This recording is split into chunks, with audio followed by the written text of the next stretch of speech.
Hello and welcome back to Kitco Mining's Digging Deep with me, Paul Harris, in which we take a closer look at some of the most interesting news items in the mining and exploration space. Joining me today is John Feneck, founder and CEO of the Feneck Commodities Report. John, welcome back to Kitco. Thanks so much, Paul. Pleasure to be here. John, let's start with the US Federal Reserve, which cut interest rates by 0.25% or 25 basis points this week, its third cut this year. John, let's put this into context. As 2025 got underway, several rate cuts were expected, but they were slow to come. But recently they've been coming thick and fast. What's your view on how the Fed has cut rates? Well, I think the non-farm payroll numbers that came out August 1st really started to get Powell worried. And you saw him comment on the labor market yesterday, and he mentioned it, describing it as soft. He also described that the October and November job report reads would be delayed until December 16th, which we've been telling subscribers now for 3 or 4 weeks that is huge news because it's getting buried at the end of the year, right? These numbers were supposed to be out because the shutdown happened in the US. They weren't released in November and December 5. They were both pushed to December 16th. If you look at what's happened since then, we've had massive layoffs at Amazon, massive layoffs at UPS. All of this is going to be factored into December 16th numbers. So Powell was kind of covering himself in his comments at 2:30 Eastern saying, we don't know what this is going to show us, but we're data dependent, right? So he was hawkish at first, and our sector, gold, silver, GDX, GDXJ didn't like that. But then he kind of acquiesced as the comments went on, and you're seeing follow through buying today on December 11th in all of those things I just mentioned. I suppose a key question for most people now is the Fed done with cutting rates, or do you expect more to come next year? Well, Powell, being the stoic person that he is, was saying, look, we expect one rate cut next year. That's not going to get investors excited.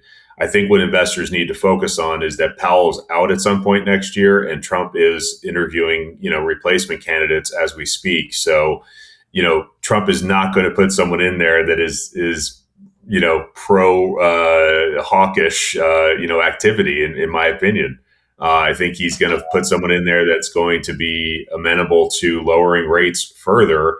And we don't believe it would just be one cut given the current U.S. economic backdrop. If that improves, meaning job growth improves, GDP improves, et cetera, then, that's a fluid conversation. But investors can look at a free website to try to gauge this. I know it's difficult for the average person. It's called the CME Fed Watch Tool. And you can just see there what the Fed is thinking on a day-to-day basis in terms of probabilities of cuts or no cuts. Now, interesting you mentioned that Jerome Powell, his term expires or ends next year, and so President Trump is looking to line up his successor. Perhaps an interesting twist in his job interviews there. Usually the interviewer asks, what's your number, typically referring to salaries. I imagine for President Trump, it's going to be, what's going to be your number? How much do you think rates should fall to? Absolutely. I don't think it's about salary as much as that it's about, for Trump, like having someone that will play ball for him. I mean, look, Trump has made most of his money in real estate. Real estate does not like higher rates.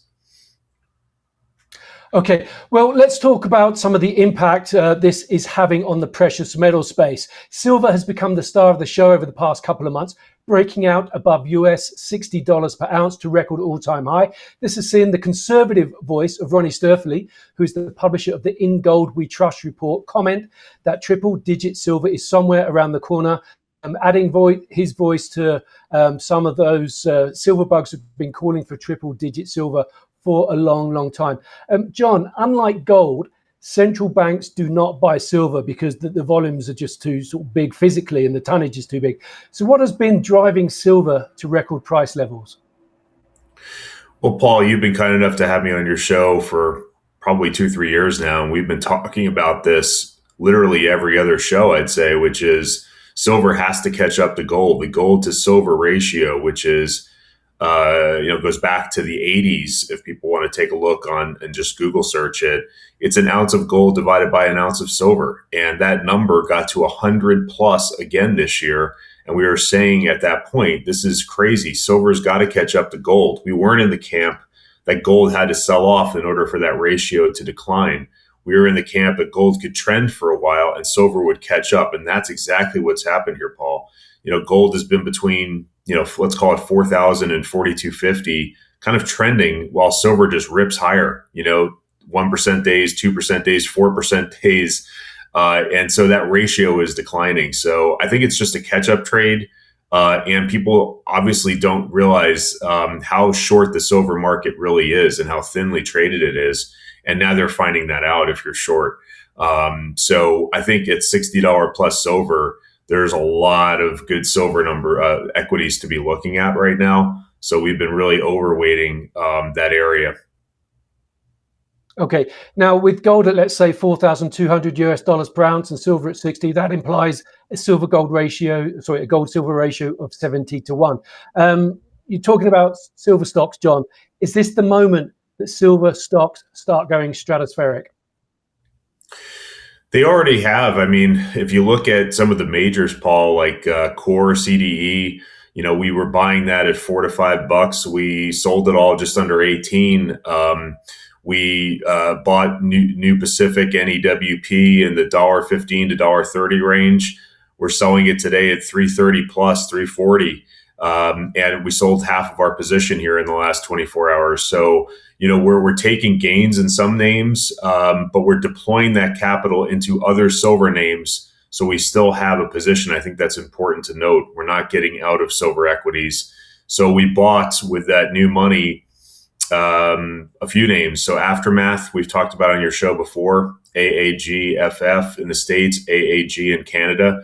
They just came out December 4th with great news, putting 122 million ounces of silver in the M&I category, which is insane. This isn't 122 million silver equivalent ounces. This is actual ounces. So I have no idea how the stock, just sat there for a day or two and actually went down on the news. I think it lost 7% that day on the news. And I called the chairman and I said, what the heck is this? It's just amazing in this sector, Paul, how it takes a few days or even weeks sometimes for investors to understand stuff. Silver 47 is another one in the U.S. They have projects in Nevada, New Mexico, and Alaska. They have 250 million ounces of silver equivalent already identified, and they're trading just, kind of like just until just the last couple of sessions, like, they don't have this kind of ounces in the ground. I mean, it's just, we're looking for ounces in the ground. So they clearly have it. They're in a great jurisdiction in the U.S. They can rotate their rigs from one project to the other, which is huge because you don't have this seasonality to the stock. So Silver 47 is AAGAF in the States and AGA in Canada. And then the last one we've been rotating into is BlackRock Silver, which again, 108 million ounces of silver equivalent in Nevada. Andrew has told me like the ounce price, if you were to look at it right now, that they are trading at is under $2 an ounce silver with $60 silver printing, right? So it's like some of these explorers, or in the case of BlackRock, a developer, are just trading ridiculously cheaply to the price of the actual metal that they're out there to find or to produce eventually. So I think all three of those are interesting. BlackRock is BKRRF in the States. Thank you, John. Now, you mentioned about the silver market being short, and let's bring in a couple of the buzzwords for 2025. That's been AI, artificial intelligence, and data centers. This has been part of the copper narrative, definitely, but I haven't really seen it so much as part of the silver narrative, even though AI and data centers do demand and will consume a lot of silver. Do you expect these things to become part of the silver narrative going forward? I'm not sure I understand the question. Is it that you're thinking that the narrative people will be talking more about the short or nature of the silver market? Well, the fact that data centers demand and need and consume a lot of silver. Yeah, for sure. I mean, to me, it's not just about AI. It's the solar component for silver. Solar is a large part of the silver market. There's the traditional stuff like medical and photography and different things that silver uses. It's in windshields and cars. I mean, it's used so much that it's a big component in Teslas. And so I think the market, when you look at how many ounces are going to be produced in 2026, it's just a short market, meaning like you can't flip a switch and turn on silver production. The companies I just gave you, Silver 47, BlackRock, Aftermath, they're still a couple of years away from production. There's no production coming from these companies tomorrow. And let's be clear about that. But that's also the opportunity, because you can be buying things in a market that might move from $60 silver to, like you said, Ronnie was talking $100 silver. I mean, that's another 40% move from here. Let's say that happens within 2 years. These stocks are going to be worth a lot more money, because people start thinking about like, okay, well, I'll give you a couple of examples. So in gold, like 1911 gold was trading at 11 cents when I gave it to your listeners last year. It's one of Don Durrett, my podcast partner favorites. That one's AUMBF and AUMB in Canada. Now it's trading at 73 cents. Why? Only because they're getting closer to producing gold. Like last year, they were actually 12 months away from producing gold. Now they're 12 months closer to that, right? So we love development plays in a hot market, because investors can put two and two together and say, okay, these guys are really close to production, or they're going to be producing possibly at $4,000 an ounce gold, and their all-in sustaining cost is ridiculously low compared to that. So their margins are going to be amazing. Next Gold is another one, NXGCF in the States, NEXG. We don't understand how they're trading at $1.13 US when they have 7 million ounces of gold. It's just, there's going to be so many of these juniors that are going to make headlines in 2026 and 2027. And so investors really need to do their due diligence now. Okay, I want to ask you something about the silver space that I spoke with Neil Adshead about in the previous issue of Digging Deep, and that's the fact that a number of companies have done silver convert financings. 3 companies have raised more than $1 billion between them: First Majestic Silver, Endeavour Silver, and Vizsla Silver. Convertible notes due 2031. Very, very low coupons and considerable conversion premia. John, what are the low debt price of these things and the healthy conversion premia? What does that say to you about investor appetite for silver stocks?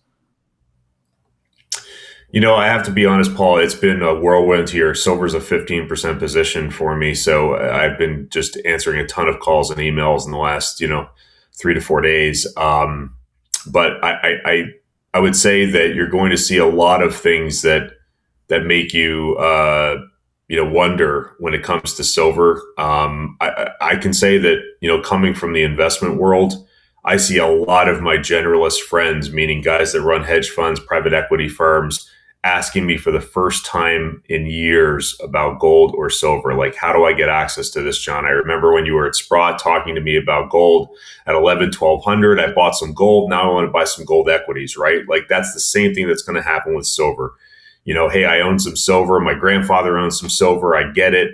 But how do I play this in equities? Because stockbrokers, a la, advisors, they want leverage to the price of a metal. They're not going to go out there and buy a ton of physical for clients. They're going to buy stocks. And that's the real opportunity here, Paul, that we're trying to drive home on your show, is that we're not even seeing this kind of stuff yet. Like what I mentioned with Aftermath, they come out with this report. They've been talking about it for months, and the market yawns. It's hilarious. It's like, this is the kind of stuff which should be driving a stock like that up 15 to 20% if people actually knew what it meant, right? When you take silver from one category to another and it goes into the right category, meaning M&I, that's very, very valuable to the company's long-term growth pattern.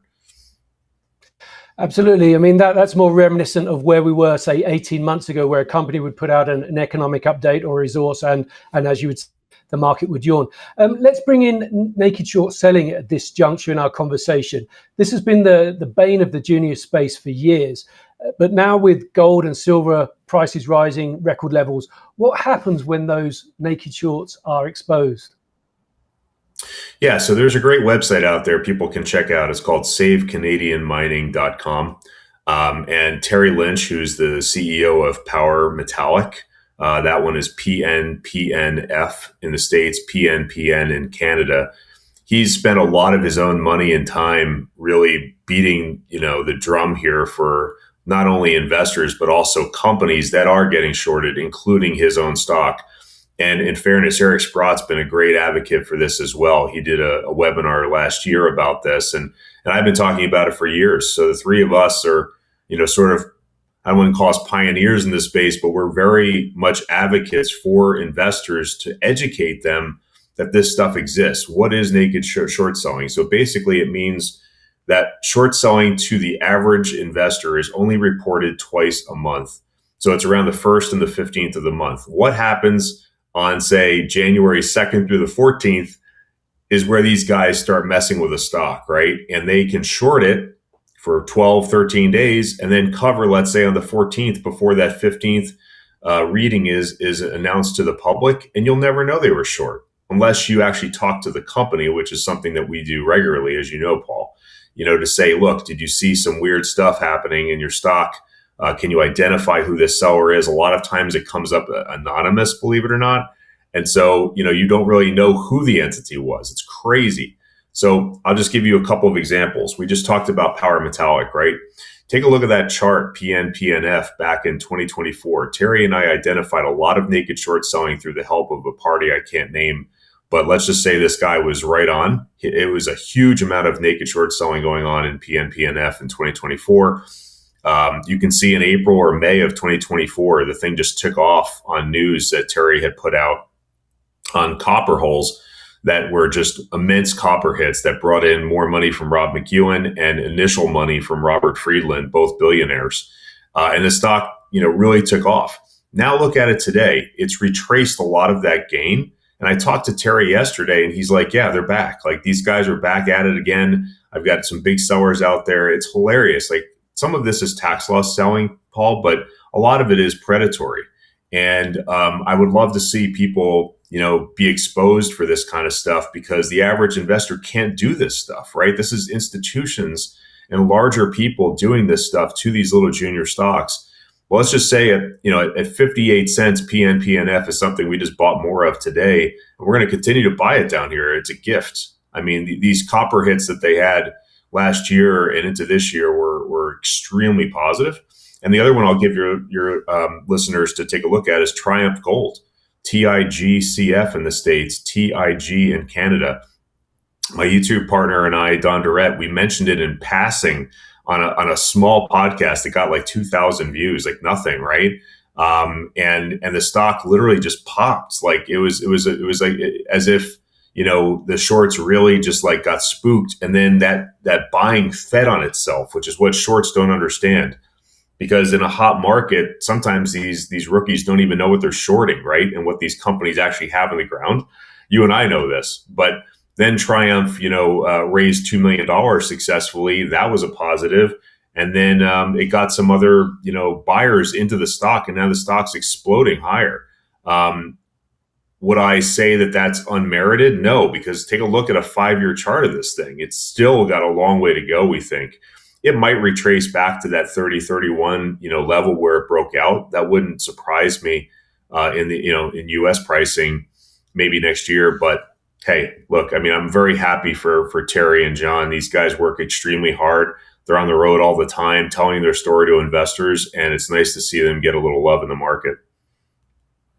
Okay, let's talk about another couple of companies that are getting some love. And with silver riding high, cash flowing gold, Alaska producer Contango ore is to merge with British Columbia silver developer Dolly Varden Silver to create a North American gold silver company consisting of the cash flowing Manh Choh gold mine in Alaska and exploration projects in British Columbia and Alaska. The business model features direct shipping ore, it's a key component there, which means simpler permitting and lower capex. John, this is a merger that perhaps few people expected or would have predicted. Why? But when you look at it, there's certain things about it that make a lot of sense. Why do you think it makes sense? Well, you're seeing a lot of this kind of mergers of equals, if you will, Paul, in 2024 and 2025. I'm not a huge fan of it as a shareholder because, you take risk in juniors for like upside takeouts, meaning like 30, 50, 70% premiums, not mergers of equals, in my opinion.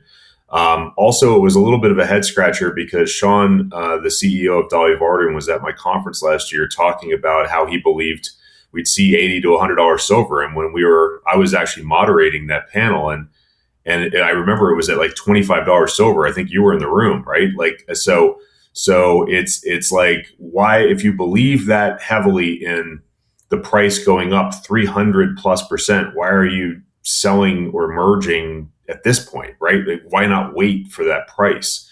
I think investors would agree that you want to get the most out of your investment. So I don't think it's a bad deal. I think Don Durrett, my partner, likes it. I think it's accretive. And just for your listeners, the tickers are CTGO for Contango and DVS for Dolly. But again, I haven't talked to either company in the last couple of days for comments. Okay, well, Contango estimates that next year it will generate more than $100 million in free cash flow. So for Dolly Varden, that means it can continue to fund the exploration of the Kitco Valley project without needing to raise more equity. There's also another aspect to this. Hecla Mining pretty much surrounds Dolly Varden's Kitco Valley project, in addition to being a shareholder of Dolly Varden. So, John, do you expect either Hecla to make a play to interrupt this transaction, or alternatively to wait until the transaction is concluded and then look to do something bigger with Contango? Yeah. I mean, when Phil Baker was running Hecla, I'd say that has a better chance because Phil was aggressive, and I like that. Hecla, since then, I don't have a relationship with the company. We own some through the ETFs, of course. But they do have a history of buying. If you look back, they've made, I think, 7 deals since 2013, and they are the oldest U.S. mining company going back to the 1800s.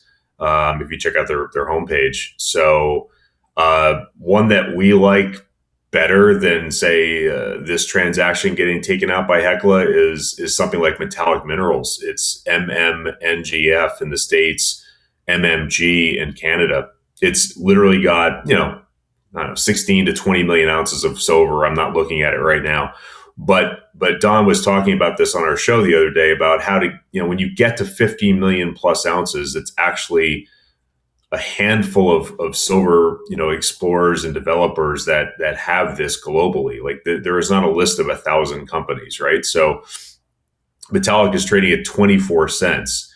If you remember when Hecla did their one of their last deals in 2022 was with Alexco, which was the old ticker AXU, and they did it for pennies on the dollar. So they have a history of buying in the Yukon, and that's where metallic is. So if you look at a map, like they're literally next to each other. We like that kind of closeology, Paul, in a hot market, because you never know what's going to happen, right? I can tell you, I know Greg at Metallic, he's not going to sell for a 15% premium or something small. Like he wants to get value for what he has.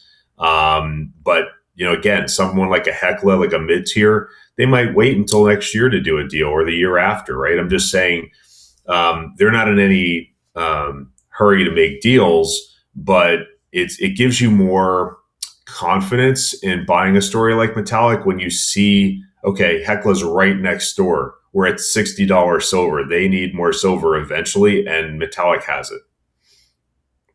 Okay.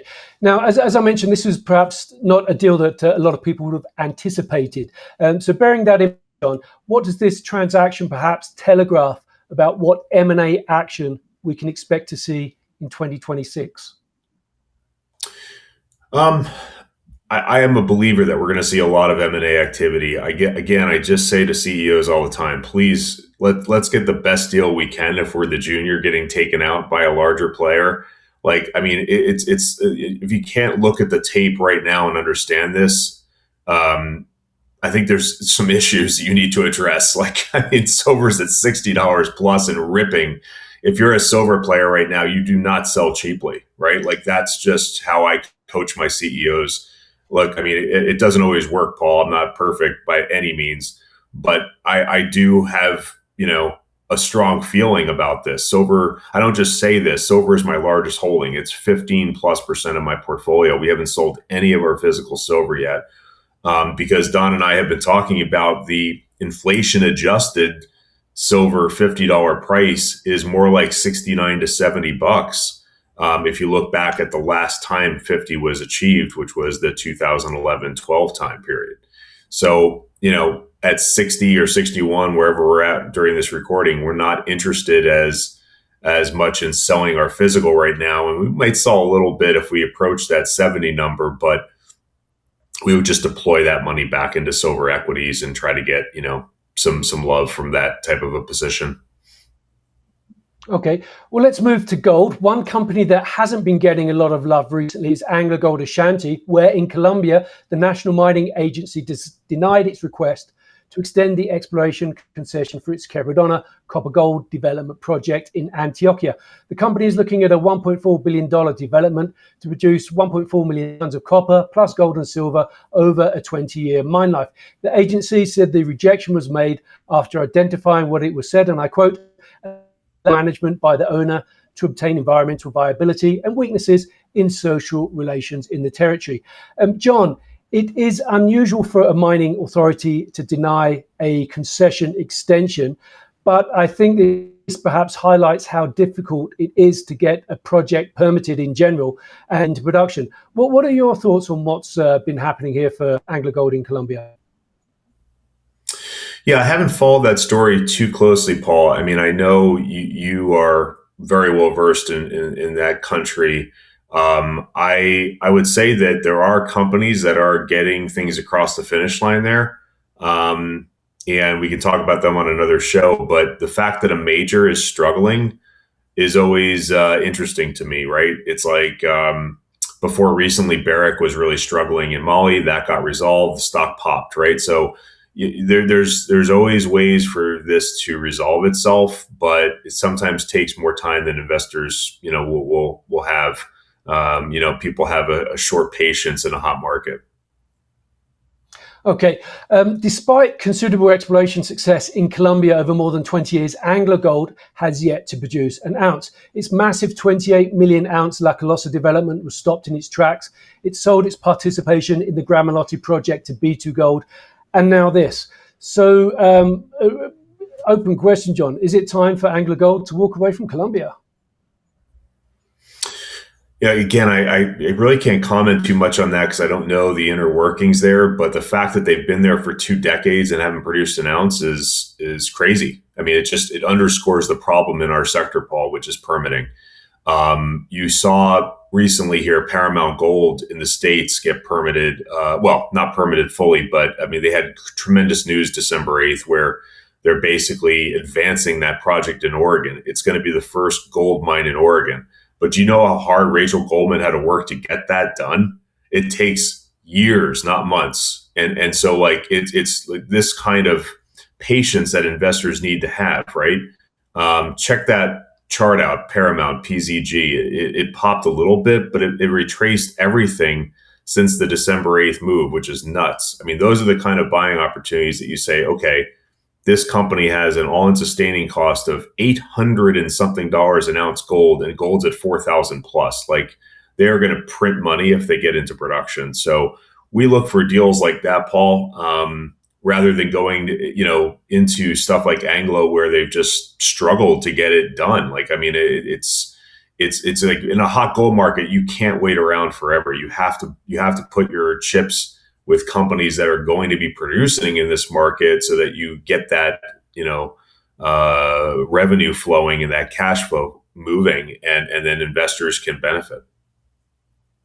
Now, with Paramount Nevada, they, as you said, that the permit is almost there, but there's still a little bit to do, and that includes a public hearing. Do you think the market, that retrenchment is perhaps because the market thinks, there's still the possibility, however remote, for this to trip up? It's still in that sort of show me mode, and the show me means getting that permit printed, signed, and hanging on the wall. Yeah, that's a great point, Paul. I mean, that's probably what it is, because that's going to be, according to their press release, late January, early February. But again, that's weeks away. Like, I mean, this isn't, another year you have to wait. And I can tell you for sure, they're gonna build that thing. So if they get this through, the construction decision is, a firm yes. Look at U.S. Gold for a proxy to answer your question, Paul. That one's USAU. You and I both know George B. They were in this same situation with Wyoming last year. In November of 2024, they're trading at $6 all day long. And then they come out with, hey, we're going to get a full permit. And the market woke up and the stock ran up to like 18 plus. It's trading at around 16 and a half now. But I guarantee you that stock is moving higher from here, because they are going to build that as well. Like, people doubt that they're going to build it. If you look at George's history, go check it out. He's building mines in places like that were, like, I think if I remember correctly, like Chile, places that are much more difficult with no mining camps nearby. And in Wyoming, I actually visited that site, Paul. I don't do a lot of site visits, but it's right near a public highway. It's very close to major metro areas like Denver. I mean, it's going to get built. And that's the narrative that I think investors need to come on board with, which you and I have been talking about all year on your show, which is Trump means business. And he's fast tracking things like Paramount through the Fast Track 41 program. He's talking, I believe, to different governors and politicians within these individual states, and saying, let's find a way to get this done, as opposed to, have this just wait another 5 to 10 years. It's just maddening. Okay. Now, prices are high, but you don't make gains till you sell. John, you mentioned you sold some things recently. I want to ask you about that in just a moment. You're not the only person selling. Fairfax Financial sold 440 million Canadian dollars worth of all the mining shares this week as part of a portfolio rebalance. It sold 25 million shares to stake in the company to 9.4%. John, a major investor taking profits. What can and should small investors take away from something like this? That, institutions are going to hit the sell button when they make enough money, right? And things don't go up like a straight line usually. Silver has been going up like a straight line for the last couple of weeks, it seems, but at some point it will find some type of resistance, right? And so you have to take some gains along the way. It's always painful for me to put out any type of negative stuff on a company, Paul, because I'm an advocate for the space, as you know. But you also have to tell it like it is, and some companies are going to struggle more than others. So, knowing this, you can use free websites like Stock TA is one that we use. It shows you the RSI, it shows you the support resistance levels on every stock. So we use that to fact check ourselves, right? If I see a stock that's really running hard, I want to go look up the RSI, look up where resistance exists, and then just fact check myself and see if I'm right. A lot of times I'm wrong. Like, I think that, this stock could run higher, so I let it run higher before I sell. Okay, John, when you said you made some recent sales, how do you decide to take profits? How much do you decide to take? How much do you decide to leave the table? Yeah, when I'm trimming like GDX or J, I do it in very small increments because I don't want to move anything. I do it even more so with juniors, Paul, because I usually don't get out 100% all at once. I'll usually do it in thirds, so that I can tier out of a name. But I go back to that website, stockta.com, and I just use that, Paul, to look at those two things, support and resistance on the left-hand side of the screen. And then you'll see a chart in the middle of any, ticker you pull up. Look below that chart and you'll see a thing called RSI, which stands for Relative Strength Index. And once that RSI gets to 70 plus, you have to start thinking about selling, because professionals like myself are looking at that number and saying, okay, 70 is sort of an overbought condition historically. Now, in a hot market like this, you can easily see things run to 80. We got out of a lot of our Barrick recently, symbol B, because it got to a 90 RSI, right? Like when you get to 90, I'm almost always selling because it's eventually going to, pull back. Okay.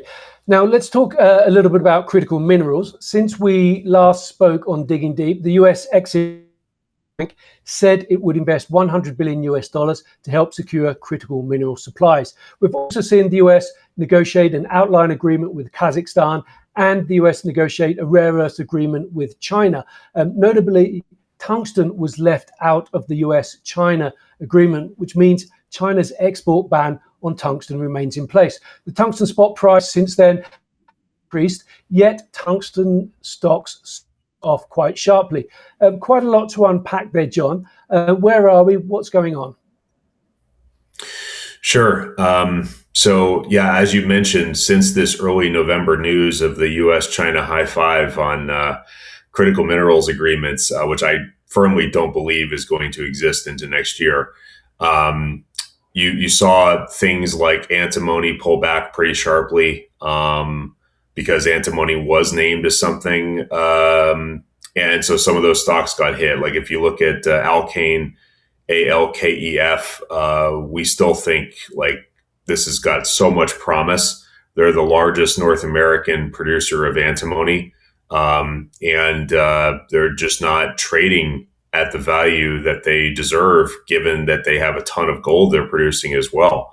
Another small name is iMetal, IMRFF in the States, IMR in Canada.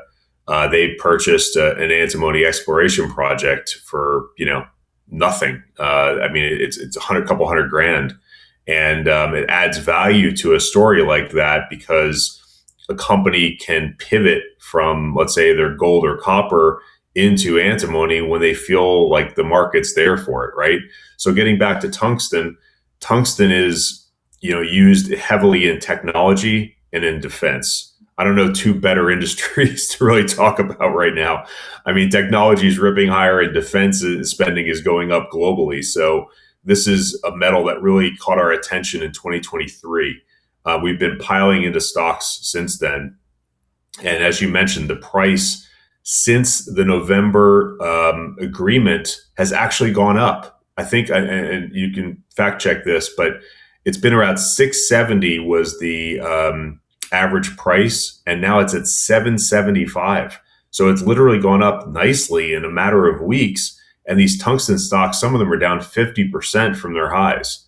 So, we own Triumph Gold, which has got a ton of tungsten that the market doesn't even understand about yet because they haven't announced their new PEA, but it's in their documents. So you have to read some of these long documents sometimes to say, hey, wow, I didn't even know this company has tungsten, and call them up and ask them about it. That's one of the things that we do for our investors, Paul, as we do this kind of work. It's exhausting. It's a lot of work. TIGCF is the ticker in the US, TIG in Canada. Our largest position in tungsten is Guardian Metal. We've put that on in Q4 of 2023. That one is GMTLF in the States. Guardian owns two properties in Nevada, and they have a billionaire backer in Stan Druckenmiller, who, as you know, doesn't just he's not a billionaire like Rob McEwen and Eric Sprott, who invest primarily in the metal space. He's all over the place in terms of his investments, and he thinks this company has a lot of merit. They did raise money recently, so they're cashed up. They have $21 million through a raise in July, and they also got a $6.2 million check from the U.S. government, meaning the DoD. So that's another one we like. American Tungsten, TUNGF, and TUNG in Canada. They got a $25.5 million LOI from US Exim since you brought them up, right? Like, this is huge news because it puts about $60 million in cash in the bank, if I'm correct. I don't know any other tungsten junior out there with 60 million in cash in the bank. Like, it's not to say that, that cash is everything, Paul, but it sure is a big component of junior mining, as you know. So it doesn't have to investors don't have to worry about weird dilution if you have $60 million in the bank. And the last one I'll mention is Sydney Resources. I just interviewed these guys, and I was really surprised to learn that they have a lot of tungsten as well. That one is SDRC. It's in Idaho. The COO, Dan, has been in Idaho for 30 years. He was talking to me about how the governor is really supporting their project. And again, it's heavy U.S. rare earths, Paul. So they got smacked. They were at 69 cents US, and they went down to 30 something cents US on this news in just a matter of weeks. So we were buying in the high 30s, low 40s here because we think it's going to eventually go back to the 60-cent range once people realize that the US-China agreement that is in place right now is not real for next year. I mean, I just don't see this as solving all of the world's problems for the US. Okay, we covered a lot of ground today, John, but and this is our last Digging Deep for you and me this year. So I want to put you on the spot. What for you has been the biggest mining story of 2025? Biggest mining story? Wow. When it comes to companies, I really am. It's hard for me to figure out the biggest story, Paul. You really did put me on the spot. I think the biggest story is kind of the junior market finally getting some love, right? Like I think a lot of the names I mentioned today are under $1. In full disclosure, there's a lot of risk to stocks that are microcaps, but the absolute upside in some of these names is exponential because of the fact that when you look at all of the markets, Paul, meaning sectors like technology, healthcare, et cetera, they represent such large portions of where Americans and Europeans and Canadians invest their money, right? Like we are less than 1% of that pool of capital, this sector. So when you look at little names like the ones I've mentioned, these are not household names. A lot of them don't have analyst coverage in full disclosure. That's the opportunity, though, if you really do your homework and understand that you can get ahead of something, right? Like that's what tungsten was like a light bulb for me in 2023. I'm like, man, there's no publicly traded companies in this sector. It's like less than 12. So when you can buy those stocks really early and ride them, and check in with those companies maybe quarterly to make sure that your thesis is still intact, you can make a lot of money in this sector. Absolutely. A lot of juniors year on year, their share prices are up hundreds of percent, thousands of percent, and some in the critical mineral space are even up tens of thousands of percent year on year. It's been a good year, and hopefully there's a lot more to come in 2026. And John, I look forward to unpicking a lot of that as and when it happens with you next year. That's all for this week. John Feneck, thank you very much for joining me today. Thanks a lot, Paul. And of course, if you like what you see, don't forget to hit that subscribe button. I'm Paul Harris, and this is Kitco Mining.